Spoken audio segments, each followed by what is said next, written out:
You're back. We're back too. We are Red Weather Christians. I'm Steve. And I'm Jen. We are here wading through the muddy waters of what it means to be a Christian in modern society, one episode at a time. So our question for today, or topic for today, the logical problem of evil.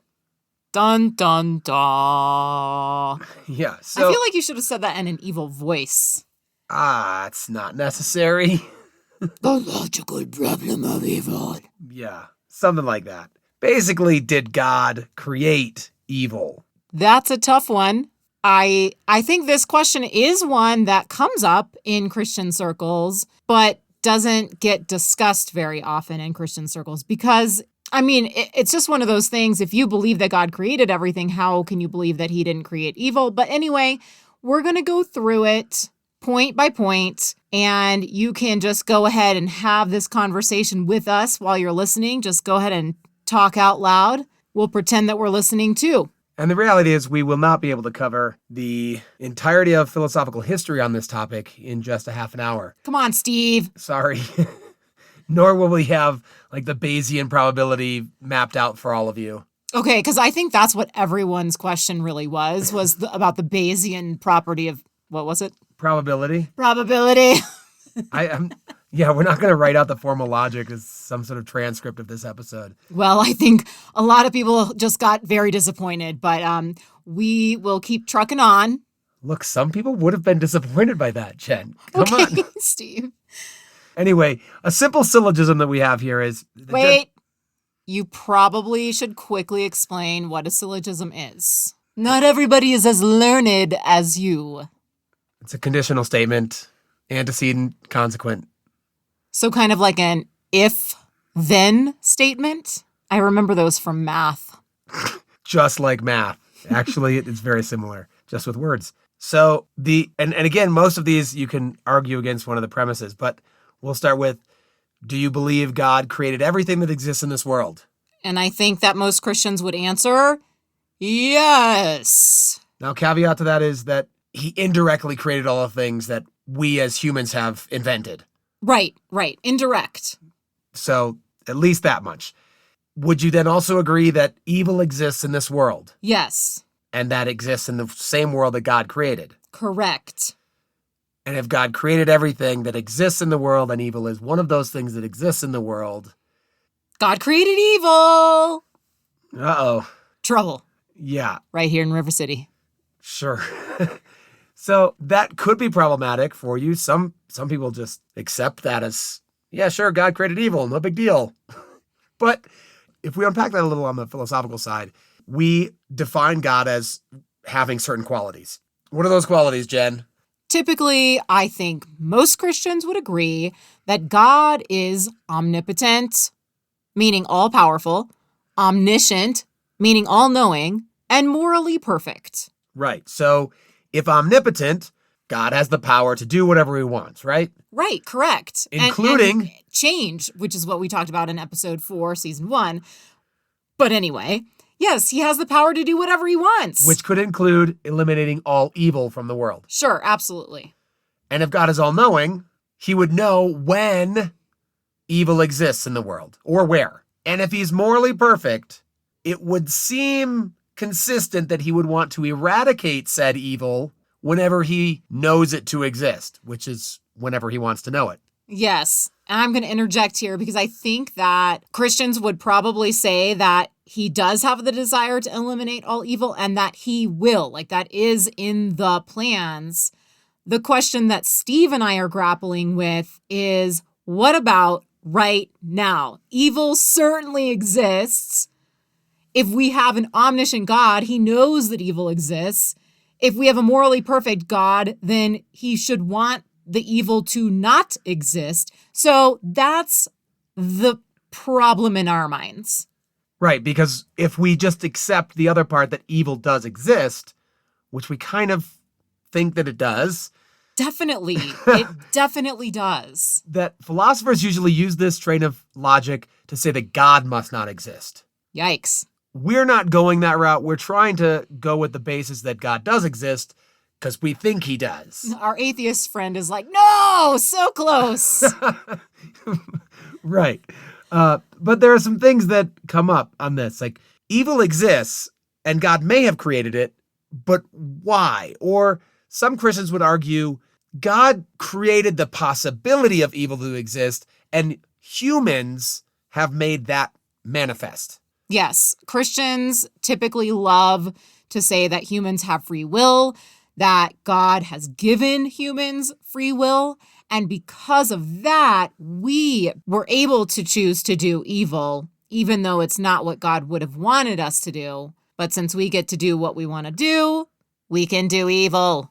And although we're mentioning free will again, this is not the same conversation of free will versus predestination as far as eternal salvation is concerned. This is more free will versus determinism. Like, are our actions determined? We are also not going into that argument right now, but it exists. So many fun things to talk about. Man. This is why I love philosophy. I know, I do too. Anyway, most of you out there do love philosophy in certain aspects, like maybe this one. Yeah, maybe you don't realize that you love philosophy, but you do. So one of the explanations that we often have is there's this, what philosophy would call, human epistemological limitations. Whoa. I mean, I said I like philosophy, but... And we've just gone off the deep end. Yeah. No, epistemology is how we know what we know. Right, right. So because sometimes we can acknowledge, and we have on this podcast as well, said, well, we can't know that. We're limited with our human, cognitive abilities. So we use this to say, hey, we can't know that God doesn't exist based on this evil argument because we don't know exactly why evil is here or what maybe evil actually is. So we can't know. That's not good enough.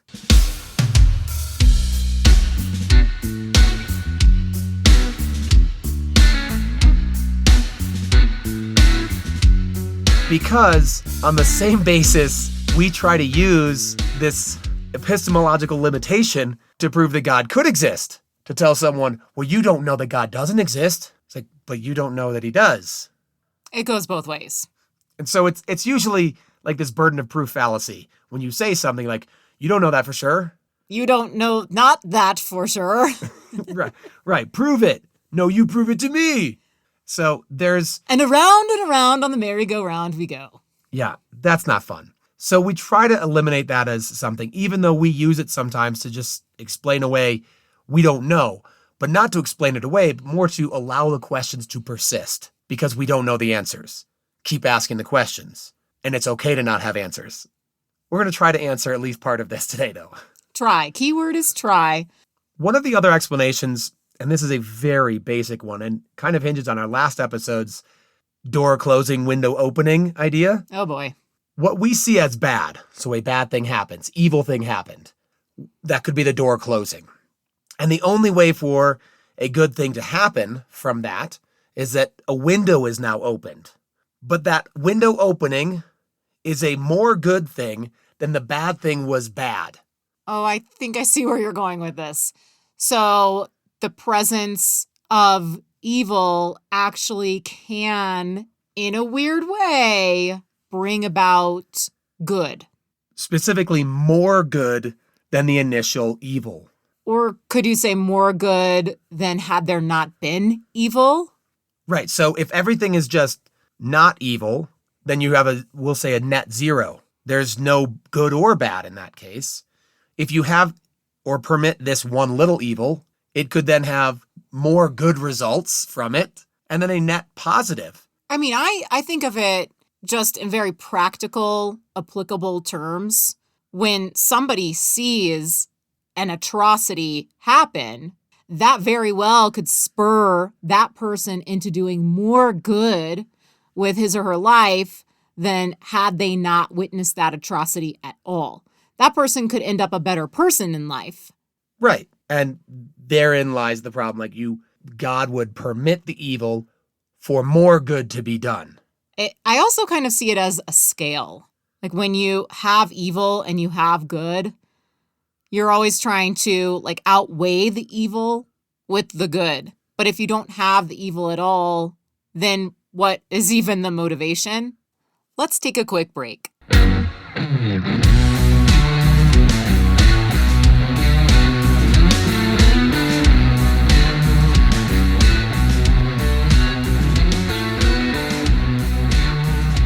think it might be interesting, Steve, to go back to the very beginning. And when I was growing up, I kind of remember hearing the first mention of evil as when Satan fell from heaven, so to speak. Like he turned away from God and he was an angel and he decided, I don't want this life anymore. And he went his own way. And then, of course, the next kind of big thing that I remember thinking about, wondering about, is in the Garden of Eden when God places the tree of the knowledge of good and evil in the garden. And obviously the question is, well, why did he put it there? Right, especially because in Genesis 1:31, God saw all that he had made, and it was very good. So apparently this tree was very good. Yeah, so having a knowledge of evil is very good. That's a weird. Right. And when he instructed them, he said, you are free to eat from any tree in the garden, but you must not eat from the tree of the knowledge of good and evil. If there is any parent out there listening to this podcast right now, you can resonate with how ridiculous this is. You have a little child and you say, you can play with every toy except this one. Like, that's the toy they want to play with now. Like, you can eat all this food except this cookie. Well, that's the cookie they want now. I mean, it's a joke. It's funny because it's true. Now, you could argue that human nature is like that because of the fall in the Garden of Eden. But why did they go to that tree? Why was it so tempting to pick that fruit and eat it? Well, it was a very good tree. God made it. And then who made the knowledge? You call this, maybe it's not a physical thing, but if God made everything and he's got this tree of the knowledge of good and evil, well, now you still have God making evil in this world. I mean, he made the tree. He may not have purposefully made the evil, but he definitely permitted it. And I think that's where this argument comes in, where the Christians are like, God permits evil to happen. Well, I just remember when we were going to a church in Florida, we were in a small group. We were talking about God creating evil. And it seemed to us like everyone kind of chimed in and was like, yeah, God created evil. Yep. Yeah, God created evil. All right, next topic. And Steve and I got home and we were like, what? Yeah, how are we just all so okay with the fact that God created evil? Yeah, because it seems counterintuitive. You're worshiping this being who's all perfect and wonderful and loving, and he created the evil? Oh, okay. Yeah. But then it's like, oh, no problem. No problem. He's still so super great. Love him. He's so great. Yeah, I love all that evil he created. Yeah. So great. It's very good. Super fun. So part of that goes into another theory, that the reason God created evil, if you allow that, is that it helped develop us spiritually. Without evil in the world, we would not develop the same way. We would not see our need for God. We would not see growth in our own lives. And that evil allows us to then turn from that, choose the right things, choose God, and eventually commune with God. So what you're saying is evil is good. Overcoming evil is good. But having evil is good. Overcoming evil is a part of growth, Jen. Okay. Giving our sons choices, some good, some bad, allows them to find out what the good ones are. All righty. And then there are eternal consequences for us and we burn in hell. Totally fine. Your eternal reward. Of course. So then there's another aspect, and this flies in the face of other logic that Christians use. And this one is that what about the natural world? Natural evils that occur. Forest fires that are not man-made, tsunamis, earthquakes, volcanoes, things that destroy people, destroy lives. What about those? Natural. So they're okay. right. You still have the problem, though. Natural is still God-made. Right. And, earthquakes, tsunamis, all these things, like Steve said, they have killed people. Killed people. What if they killed someone who hadn't been saved yet? They're going to hell. Sorry. Sorry, bud. You had your chance. Yeah. But also, what's weird about this is the inconsistency here. We say, well, that's natural. God created the physical laws of the universe. These are natural occurrences within that physical world. They are not necessarily evil. It's just what happens in the world God created. Yeah, because I think when people think of the word evil, they connect it with a conscience, right? Someone's inner dialogue, moral compass, which a volcano doesn't have. So what's seemingly inconsistent about this is, in one vein, we want to uphold the natural laws and say, God made these, it's not actually evil, it's just natural, it just occurs. And yet we hope for, believe in, and think exist miracles. So if miracles exist and they violate the laws of physics or laws of nature that God created this world to, function under, why aren't miracles performed to prevent drastic consequences with natural evils? I'm sitting here just kind of nodding my head, and I don't have a response to that. So, do you believe in miracles? There will be miracles when you believe. If only we could answer everything with song. Yes. Yeah. That was from Prince of Egypt. Yeah. I owned that soundtrack growing up. So good luck matching Whitney's voice. Yeah. But yeah, we have this question about miracles. We hope for them. We might even say that miracles still exist. And yet those would violate the laws of nature that we say are not evil, but that God overcomes those evils. Why wouldn't we just let nature take its course, not pray for a miracle? Because evil's good for our spiritual growth. I feel like that's really meta, Steve. That's like too deep for us to comprehend or think about. Because when it all comes down to it, we want to survive, physically survive. So if we are in a situation where we're running away from molten lava, I mean, we are going to ask for anything. We're going to say whatever we're going to say that might get us out of that situation. We're going to run. We're going to yell. We're not going to be sitting there thinking, well, actually, this, if I think about it, this is really what's best for my personal growth and development. Glob, glob, glob, as you melt in lava. And this is one of the reasons why I find it inconsistent. It's hard to have both as a reason for God to be, one, not the creator of evil, and then if he is the creator, that he's powerless to do anything against it, or that it's just natural. It's how God made it. It's like, no, we actually invoke the name of the Lord to go against the natural world. And we can take this so far as to talk about something that is natural that might happen inside our own bodies, like cancer, which took both of my parents. And this is a weird one because, of course, I prayed for both of my parents that they would be healed, and they weren't. And then you could say that cancer is just the same thing as like a forest fire, but it's inside your body, like it's just a natural occurrence. It doesn't have anything to do with people's personalities or their consciences or anything like that. It's just physically what is happening in their body, what the cells in their bodies are doing. So if that's the case, again, you go back to, well, this is natural, so we know that this is just meant to happen and we need to just be okay with that. And like we mentioned on a different episode, maybe the last one, that God has a plan for you. Let go and let God. It's like, well, okay, it just gets a little bit more real. It does. And all of a sudden, you come in maybe with the philosophy of, it's natural, let what comes come, and it is what it is. All things happen for a reason, all the phrases, all the idioms. But then it happens to you, or it happens to your mom or dad or sister or brother.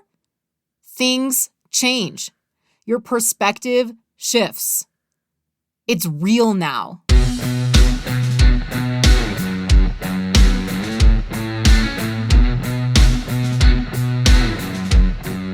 So let's shift this question just a little bit, because there are two other factors within evil itself, maybe not pertaining too much to the logical problem of evil, but 1, can or does God do evil things? I think that Christians would say that he can. Actually, I don't know if they would even say that. But then that would limit him in his power. So, I mean, he must be able to do bad things, but he chooses not to. Oh my gosh. It's tough because now our definitions of God are limiting him. So here's where the conversation could then manipulate words, the human construct of words. We might say that what God is doing is evil. He permits this thing, or he allows this thing, or he does this thing that is otherwise viewed as evil. But because we don't understand his perspective, it was actually a good thing. So it's not a question of can God do this or that. God can do whatever he wants. It's a question of perspective.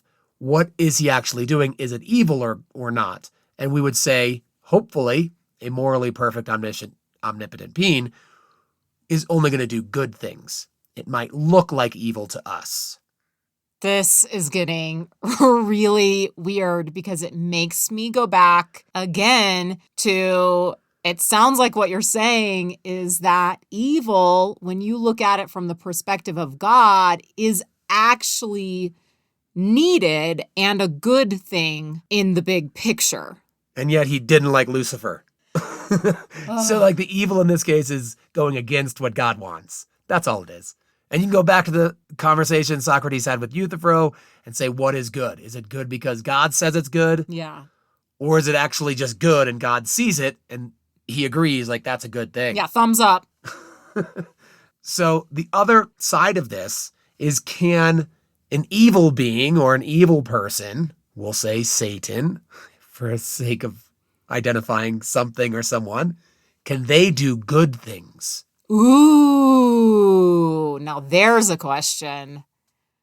I don't know the answer. It's, like we said, sometimes we just have questions, not answers, just questions. I don't know. I think most people would probably think that he can't, but I'm wondering, like, well, why? I mean, maybe like switching this all around, if he's doing some good thing, but then ultimately that good thing leads to an even more evil thing, then sure, he would do the good thing, right? Right. He's using it in the negative spiritual growth aspect. Exactly. He's using, there's good in the world so that I can cause more evil. So in the flipped universe, there are 2 other people doing the same exact podcast, but complete opposite. And they're having this whole conversation about like, okay, it sounds like what you're saying is that good is actually evil. Whoa. So let's do more good. Woo! So there are problems. We can think of maybe people in our lives. Maybe you have them too. They're not a nice person. They're not a good person in your eyes. But every once in a while, they could surprise you and do a good thing. Right. And we're totally okay with that. We're actually applauding them. Like, please do more of that. Yes. And yet, it doesn't totally change our overall opinion of them. It would take a series of really good things to then, now they're a good person. A series of fortunate events, if you will. Sure. Always referencing. What book have you read lately? A series of unfortunate events. It's really fun to read to my kids. There you go. It's on Goodreads, I'm sure. So some things I tend to close with questions if I'm allowed to. But I'll allow it. I will allow it. Whew. This matriarchy over here is tough to deal with, but I'm persisting. But first of all, I struggle with this one. How can we be Christians and even answer this question? There are lots of Christians who do answer this question, being, did God create evil or the logical problem of evil? How do you even answer the question? Well, there are Christians out there who know what their answer is, and it's definitive. And that's where my next question comes from. No, you're welcome. Thank you. Segue. So how can someone be a Christian and never ask this question again? Exactly. So you might know the truth right now, where you're sitting, where you're listening to this, about God either did or didn't create evil, and it's either good or bad in the long run. But if you stop and you never ask that question again, and something else comes up, you're like, well, it surely wasn't God, because God would never do that. I've already figured out he's not evil. Yeah. Whenever you say, I've already figured out, I feel like that's a bit of a red flag. So what I'm prompting anyone who's listening is to ask yourself this question again. Did God create evil? Slight answer if you wanted our opinion, probably. And then, how do you reconcile that answer? We are Red Leather Christians. I'm Steve. And I'm Jen. Keep the conversation going. Peace.